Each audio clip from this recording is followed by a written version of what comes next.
Hi, I want to show you some steps to 360 breathing. This is important during exercise to make sure that you're stabilizing correctly, but also in your day-to-day to check in to make sure that you're not shallow breathing, you're getting full breaths. This helps with stress and anxiety if that is the case for you. And so let's get started finding a seating position. You want to sit fully onto your butt, having your hips underneath your ribs, underneath your shoulders, nicely stacked, head pulled up straight, and just like slightly pulling your chin up, but making sure you're not jutting it out, right?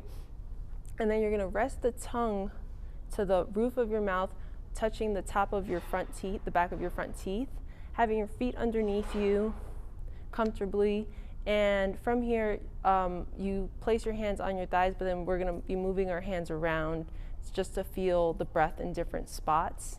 We're gonna breathe in and out through the nose, trying to get fully expanded through our lungs. And then we have our diaphragm that sits on the bottom portion of our ribs that helps us breathe in, and then we should feel that expanding 360 even down to our pelvic floor. It's like a bed that is underneath our hips, not underneath, in the middle of our hips, as like a bed that helps with the airflow as well. So here's what we want to do.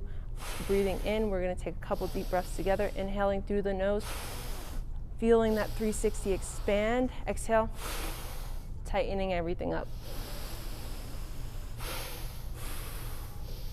Feeling not only the stomach expand, but the sides through here expanding, feeling the breath in your back, and then also that floor, feeling it like press down a bit as you inhale, and then feeling it lift, everything tighten as you exhale.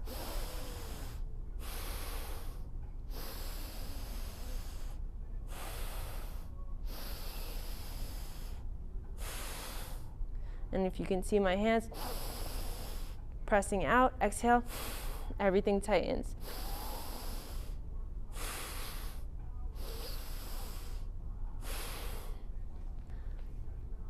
Those are the steps to 360 breathing. Let me know what you think.